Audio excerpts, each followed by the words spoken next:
¿Has escuchado o dicho la frase, hay un muro entre los dos? O algo así como, hay una barrera entre nosotros. Me imagino que sí, porque yo la he escuchado un montón de veces. Yo no la digo, o por lo menos eso creo, pero hoy quiero decirte que esas frases también están en la Biblia. Y cuando Pablo la usa es para referirse al hecho de que hay un obstáculo que nos impide acercarnos a Dios. Y de eso es justamente de lo que quiero hablar hoy. De cómo Jesús derribó todos los muros que nos separaban de nuestro Padre y nos hizo cercanos a Él. Como sabes, estoy en una serie sobre quiénes somos en Cristo. Y este episodio trata sobre una de esas verdades. Y es que Jesús nos acercó a Papá Dios, nos reconcilió con Él. O en otras palabras, quitó todas las barreras que existían para que tú y yo podamos ser llamados hijos e hijas de Dios. Así que hoy voy a estar conversando de una pequeña porción del capítulo 2 de la carta a los Efesios que nos enseña un poco más del amor de Dios y lo que Jesús vino a hacer por ti y por mí. Pero antes, un poco de historia. Cuando Dios decidió formar un pueblo santo, es decir, un grupo de personas especialmente apartadas para Él, les dio instrucciones específicas de qué debían hacer y promesas específicas. Comenzó con Abraham, a quien conocemos como el padre de la fe, continuó con Isaac, con Israel y así sucesivamente. De hecho, no sé si sabes, pero el nombre del pueblo de Israel hace referencia a la descendencia de Jacob, uno de los hijos de Isaac, a quien Dios le cambió el nombre y lo escogió para seguir con la promesa que le había hecho a su abuelo Abraham de darle una descendencia tan grande como las estrellas que hay en el cielo. Pero volviendo al punto, al pueblo de Israel, Dios le dio una serie de normas y promesas para enseñarlos a vivir una vida que le agradara a Él. Y sobre todo, para diferenciarlos de los demás pueblos o naciones que existían en ese tiempo. Esto es importante porque todo lo que Pablo enseña en el capítulo 2 de la carta a los Efesios tiene como fundamento la distinción que existe entre los judíos y el resto de las personas, o como él mismo los llama, los gentiles. Todavía en nuestra época seguimos viendo estas distinciones porque los israelitas continúan siendo un pueblo y sus tradiciones y su cultura siguen las normas que Dios le dio. Sus fiestas, sus comidas e inclusive su forma de vestir están marcadas por la ley de Dios. Si tienes amigos judíos o por lo menos conoces a algunas personas de la comunidad judía del país en el que vives, estoy segura de que vas a poder enumerar una serie de diferencias entre tú y ellos, a pesar de que viven en el mismo país. Pero una de las cosas más importantes de esta distinción es que ellos son el pueblo elegido por Dios. Y si eres tan curiosa como yo, entonces te preguntarás, ¿y qué pasa con el resto? ¿Acaso no somos parte del pueblo de Dios también? Y la respuesta corta es sí.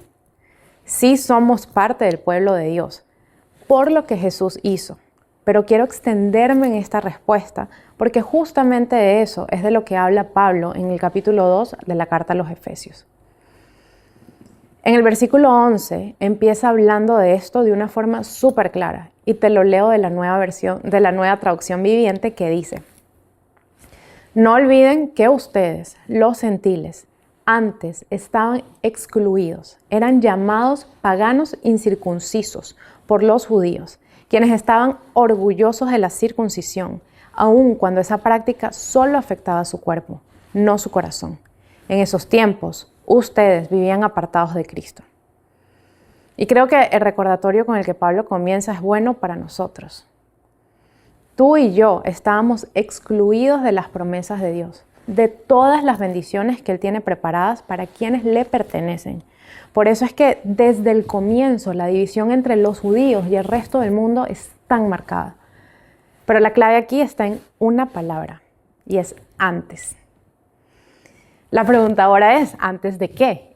Y aquí es donde quiero enfocarme en este episodio porque aunque la respuesta es simple, las diferencias son súper importantes. Lo primero es que esa exclusión es antes de conocer a Cristo, cuando vivíamos separados de Él. Esa separación o ese muro que existía entre nosotros y Dios estaba marcada por diferentes cosas. Ya te mencioné que era por la elección que Dios hizo al comienzo, pero esa exclusión también era visible, muy visible de hecho, porque había una marca en la carne que todos los judíos tienen y es la circuncisión. Y creo que no tengo necesidad de decir qué es la circuncisión, pero sí quiero decirte que fue parte del pacto que Dios hizo con Abraham. En Génesis 17, de los versículos 10 al 14, Dios le dijo a Abraham lo siguiente: este es el pacto que tú y tus descendientes deben cumplir. Todo varón entre ustedes debe ser circuncidado. Debes cortar la carne del prepucio como señal del pacto entre tú y yo. De generación en generación, todo varón debe ser circuncidado al 8º día de su nacimiento. Esto incluye no solamente a los miembros de tu familia, sino también a los siervos nacidos en tu casa y a los siervos extranjeros que hayas comprado. Todos deben ser circuncidados, llevarán en su cuerpo la marca de mi pacto eterno. Todo varón que no sea circuncidado será excluido de la familia del pacto por romper el pacto. O sea, esta marca es diferente al sello que hablé en el episodio 30. Esta marca no es para el mundo espiritual, sino para el mundo físico, aunque está atada a una promesa de Dios. Y por eso el cumplimiento de esta orden demuestra que la familia del niño que se circuncida acepta el pacto que Dios hizo con Abraham y lo hace propio.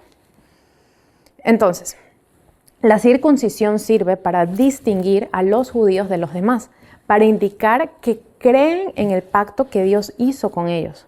Pero ojo, esta es una marca hecha por el hombre, no por Dios. La circuncisión no es voluntaria. Los padres del niño son quienes deciden si lo hacen o no, y aunque la vida de ese niño queda marcada cuando crece, le toca a él decidir si va a seguir las tradiciones y la ley de Dios o no. Ahora, después de Cristo, Dios nos dice: no quiero que tengas marcas en tu carne, sino en tu espíritu. No se trata de circuncidarte, sino de permitir que yo te selle con mi Espíritu Santo, de aceptar el sacrificio de Jesús en la cruz y de creer que ahora, gracias a Cristo, eres parte de la familia. Es decir, eres cercano a Dios.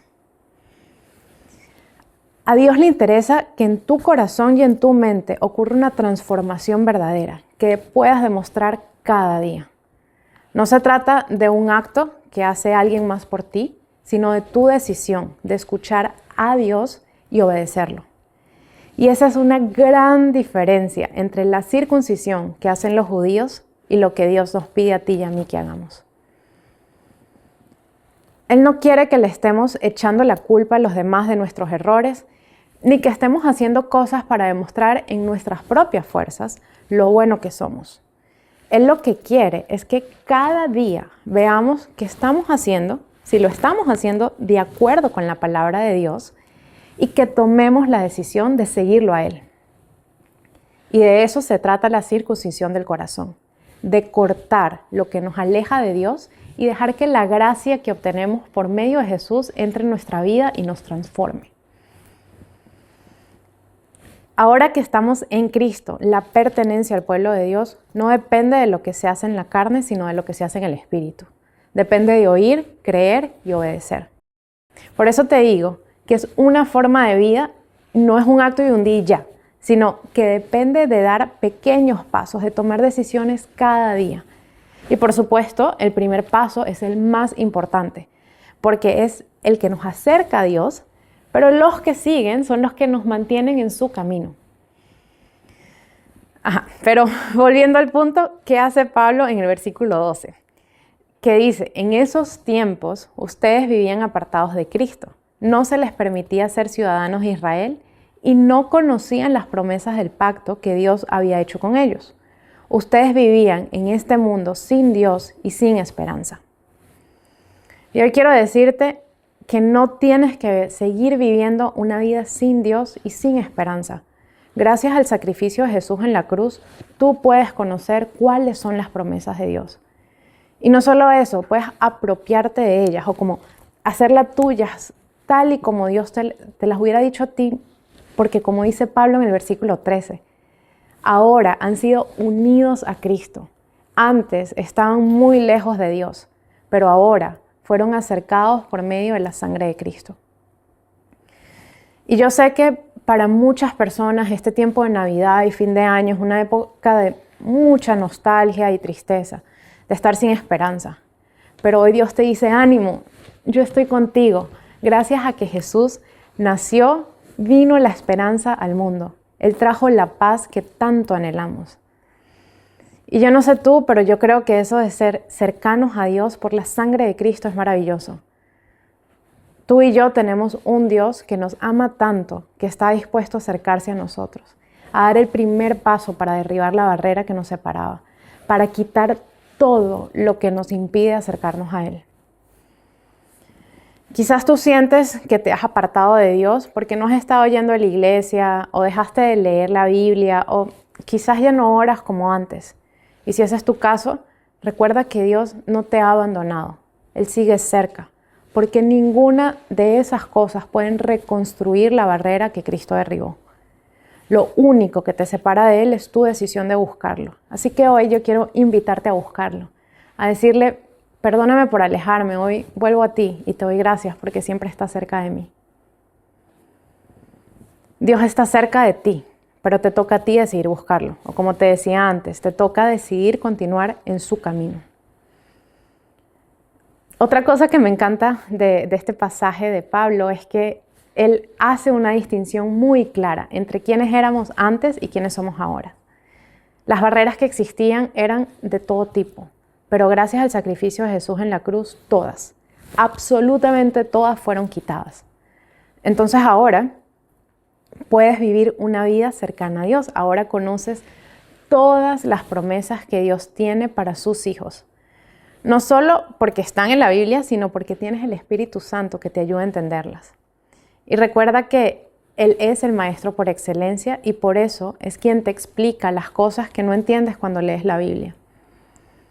También ahora tienes esperanza porque sabes que todos los planes que Dios tiene para tu vida son buenos, que su voluntad buena, agradable y perfecta se hará realidad en tu vida, porque en tu mundo está Él, porque tomaste la decisión de escuchar, creer y seguir a Jesucristo. La conclusión de todo esto es que tienes paz. Y no sé si escuchaste el episodio 25, pero quiero recordarte que Jesús es quien quitó toda la enemistad o la pelea que teníamos con Dios y por eso tú y yo podemos tener paz, porque el conflicto más importante de nuestras vidas ya fue resuelto por Él. La paz de Dios es conocer que la muerte no tiene poder sobre ti, es saber que tienes un Padre Celestial que te ama tanto, que está dispuesto a darlo todo por ti. La paz de Dios es la relación con Él, es saber que no hay nada que te pueda separar de Él, porque Él quitó todas las barreras. Y yo quiero que creas que estás tan cerca de Dios que puedes escuchar cómo te susurra al oído las palabras que necesitas escuchar en este momento. Que sientas ese calor que necesitas, pero sobre todo, que sientas que no estás solo o sola. Que sientas su presencia, porque esa es la mejor paz de todas, la que viene de saber que Él está contigo. Yo hoy le pido a Dios que en esta época de Navidad sientas su paz. Le pido al Espíritu Santo que te enseñe que no hay barreras que te impidan acercarte a Él. Le pido que te dé la confianza que necesitas para acercarte a Dios con la tranquilidad de saber que eres su hijo o su hija amada, que eres su heredero, que no hay nada que Él no te pueda dar, que creas con todo tu corazón y con toda tu alma que tienes el sello del Espíritu Santo que demuestra que eres parte de la familia. Yo hoy también le pido a Dios por tu corazón. Le pido que lo llene de su presencia, que te sane y que te muestre que su amor todo lo puede. Que este tiempo de Navidad sea para reflexionar en todas las buenas cosas que Dios ha hecho por ti. Que sea un tiempo de agradecimiento y de cercanía con Dios. Que tú puedas adorarlo por lo que Él es para ti y lo que representa en tu vida y en la vida de tu familia. Y para terminar, solo quiero desearte una muy feliz Navidad, que disfrutes este tiempo en compañía de tus seres queridos y que sea un tiempo de alegría porque podemos celebrar que nuestro Señor y Salvador vino a este mundo. Y por último, si te gustó este episodio, recuerda darle me gusta en la plataforma en la que lo estás viendo o escuchando. Compártelo para que más personas conozcan las buenas noticias que Dios tiene para ellos. Y si quieres continuar la conversación, recuerda que estoy en Instagram y Facebook como FloreciendoMG de María Teresa Garrido y me puedes escribir por cualquiera de esas redes y con mucho cariño te contestaré. Que Dios te bendiga y hasta el próximo episodio.